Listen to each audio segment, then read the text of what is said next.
This video, I'm hoping, will end up toward the passing of life wisdom end of the spectrum.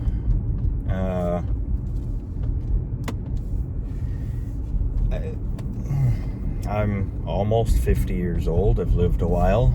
I've made a whole hell of a lot of mistakes.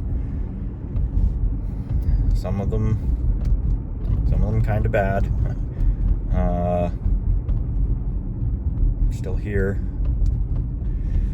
But this isn't about those. This is kind of meant to be about relationships. Maybe even focusing on finding someone to be in a relationship with.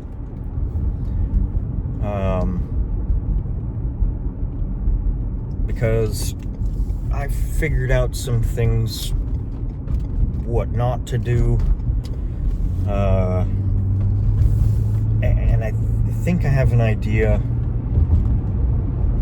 I'm not looking to try this idea. I just think it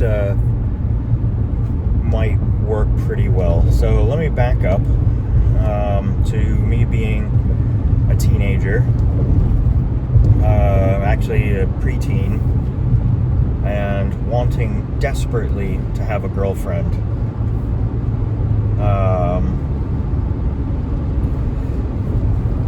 So 11 or 12 years old, and I'm seeing other kids, hearing about one particular couple, Alex and Stephanie. Still remember it from 30 plus years ago. Wow. 35 years ago? 30, yeah, whatever. Anyway,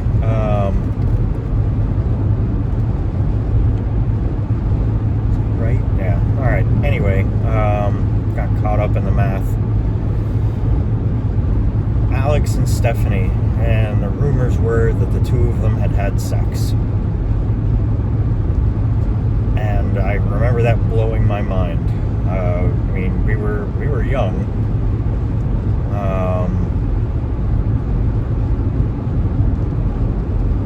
And I thought I wanted that, but I hadn't even actually had a girlfriend yet. I had lots of crushes, but no girlfriend, and no kiss, no dating, no nothing. Like, and honestly, that's a bit young for that anyway. But when I was that age, I was interested. And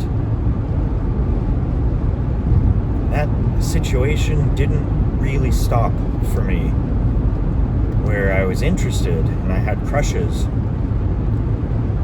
I had no idea what to do.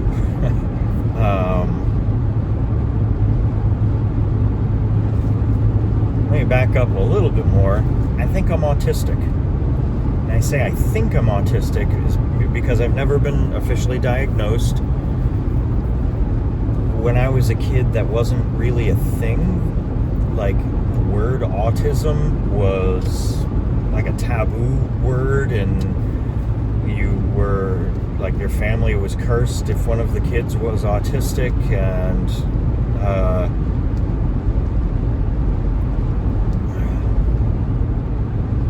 I ended up growing up autistic without any of the support structures that are there today. And I am so happy that there's so much available for my son, who is also autistic, and he has been diagnosed.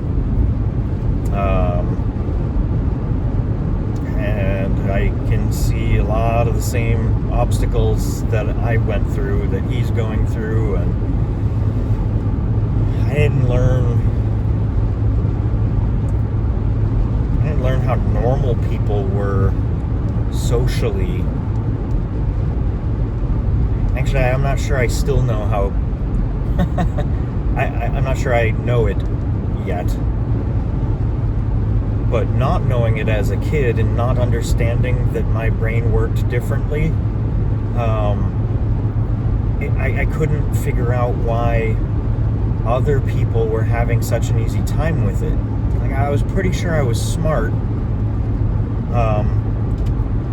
but people connections were beyond me.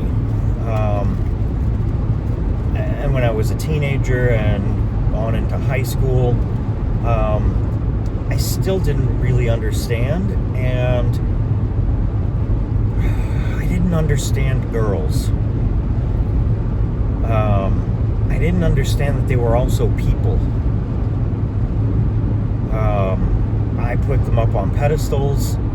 I thought of them as a lofty goal, and what I wanted more than anything was for one of them to like me enough to want to be in a relationship with me. And I saw like funny people and sporty people, entertaining people in relationships. Like, these were the confident kids. At least they appeared confident to me, and I've been told since then that may have just been a mask, and that they were trying to figure out what the heck was going on too. Complicated time for kids, and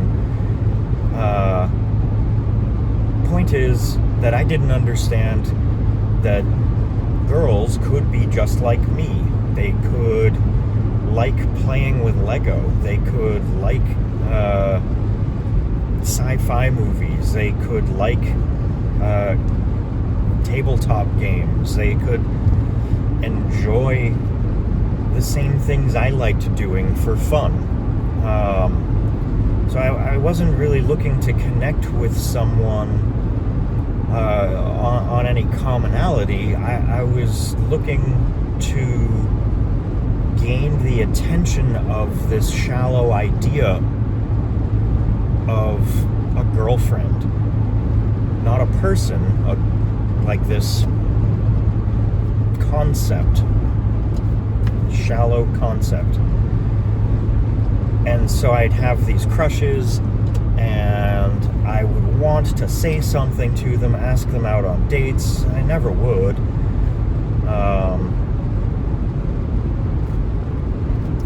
But I don't think it would have worked most of the time anyway, because the people I had crushes on were not people I had talked to before. Like, I hadn't interacted with most of these girls. I was just looking at the girl that I thought was pretty, and I hoped she might like me and be willing to go on a date with me. Like, I just wanted that attention. I wanted to feel like I was interesting enough to warrant attention.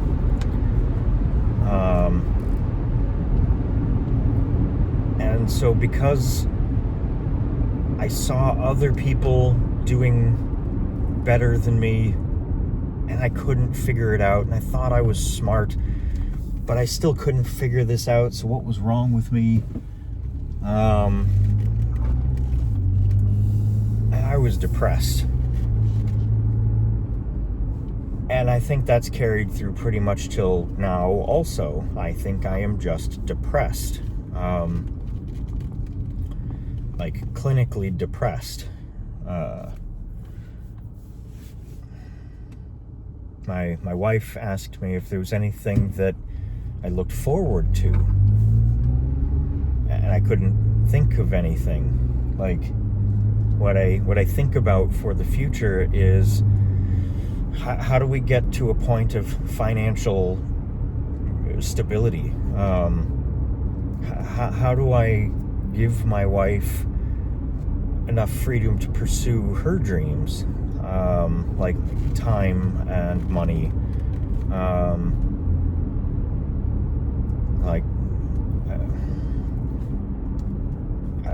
I have goals, but there isn't something where when I hear about it possibly happening in the future that I get happy about. maybe my kids and their landmarks and their smiles, like those things make me feel happy, but I'm pretty confident that I count as depressed. So, autistic, depressed, massive anxiety since I was a kid, and blew up intensely with work, where like every day was an effort to perform well enough so that the people who hired me would be happy to keep me there. Constant fear of being let go, just constant anxiety, and it actually made things worse and didn't do as well. So my young adult life was me being anxious about work and depressed about not being able to find a relationship. And, I did the normal thing. I went to bars. I tipped too much in hopes that waitresses would like me. I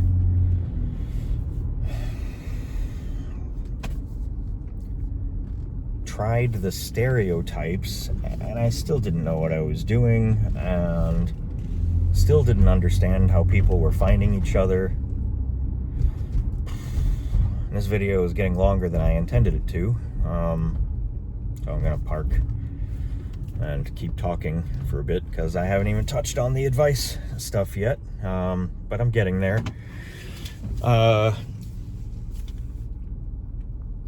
So yeah, stress with making sure I had enough money, anxiety about keeping jobs, about being good enough, depression about being alone, and that became my norm. That was just every day. That was just life. And that's not good enough. We only know we have this one shot, and that's clearly not what it should be. So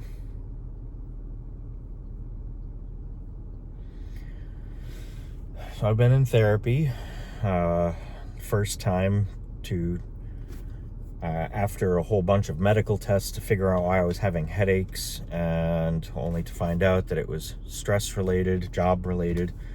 I was having incapacitating headaches. I'd call out from work, and when I didn't have to work, the headaches would get better.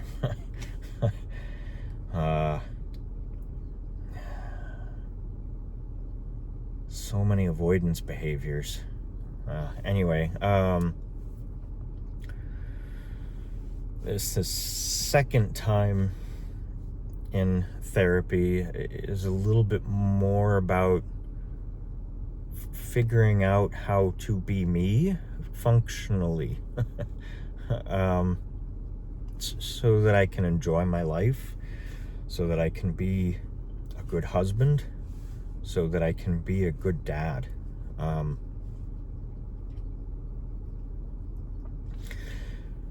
So maybe that's the first piece of advice, is don't be afraid to ask for help. If you're having trouble, like the stigma around asking for help is so bad for us. It's so toxic that people get made fun of for needing help. Like, that's so bizarre. Suck it up. Just keep putting one foot in front of the other. Pull yourself up by your bootstraps. Be a man. Suck it up. Cowboy up. Whatever. All of that's bullshit. It's just utter bullshit. Yeah, there are things that we all should be capable of doing. But when you've got a day-to-day where things aren't right, you can't just brute force your way out of that. Ask for help. Anyway, that's the first piece of advice, one that I didn't realize I was going to be giving. But the second piece was meant to be around finding someone, because I did it all wrong.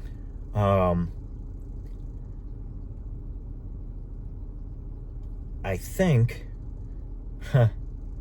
there's a saying that's been around longer than me, about you'll find it when you stop looking for it. And it applies to more than just relationships, but I think it is commonly applied to that as well. And it sounds counterintuitive, because then you can't do anything to make it happen. And that's what you need to shift your viewpoint to, which is that you can't make it happen. It is not a series of steps and ingredients you can take to make it happen.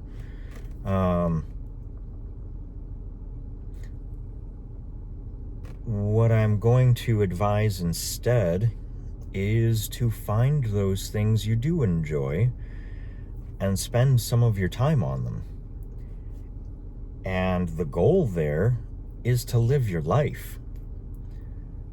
All that crap that I spent my time on to pass time until the next weekend, until the next sleep, just to pass more time, that wasn't living.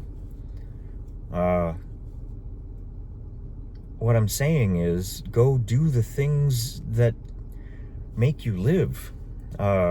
If you like kayaking, go kayaking. If you like mountain biking, go mountain biking. Jogging, go jogging. Swimming, hiking.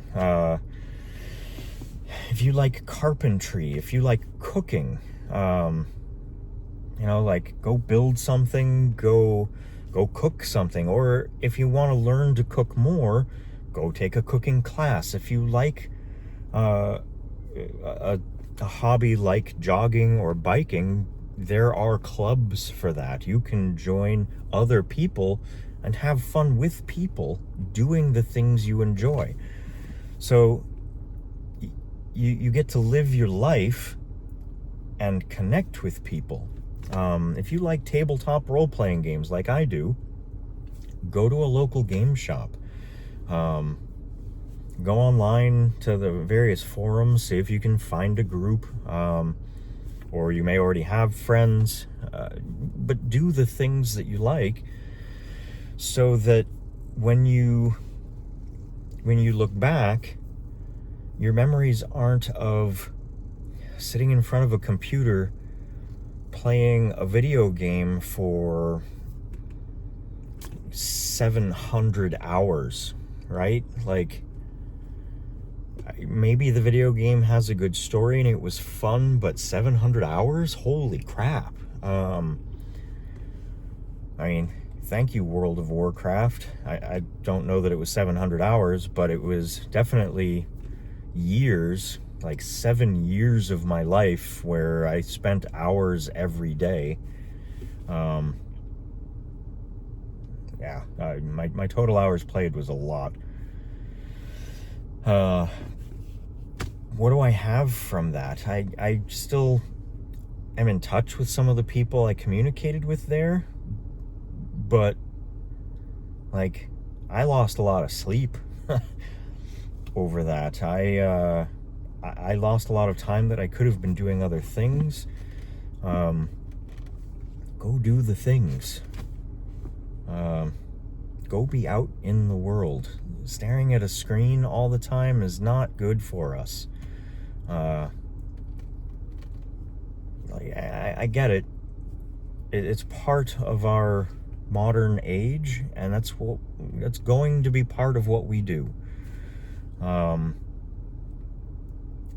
there are even benefits. I admit benefits as well, but we swung the pendulum too far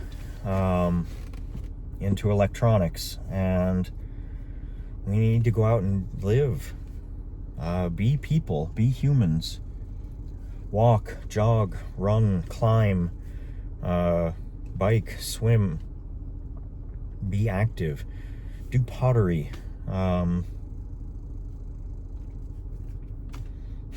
go to flea markets and have fun trying to buy things that might be interesting, and or maybe rehab things and sell them at flea markets, whatever, right? Like that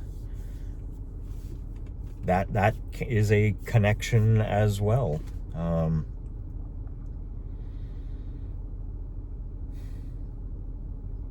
Yeah, anyway, so my advice, hopefully more succinctly put, is to go live your life. Do the fun things you enjoy, so that not all of your time is spent on the awful responsibilities that are placed on us. Okay, some of those are things we chose, and even some of those are things that are part of our happiness. Like, my children are a responsibility, but they're also a thing that I love. But we all need mental health care. Go do the things you love, and you know what? You might meet people, friends, to begin with, that enjoy some of the same things, and you might find yourself spending more time with those people. Going out to get dinner, going out to get drinks, whatever. And who knows, you might meet that person you want to spend your life with.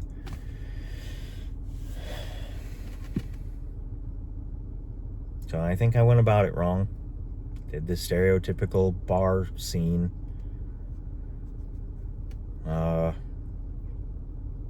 When I could have been going and skiing. Or heck, going to a shooting range. I'd like target shooting. Going to game shops to play games with more people.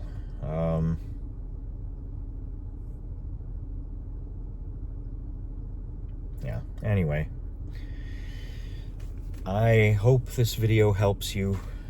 I hope this was interesting and hopefully not too long-winded. We're at 23 minutes now. I'm sorry. Thanks for listening, and take care. See you next time.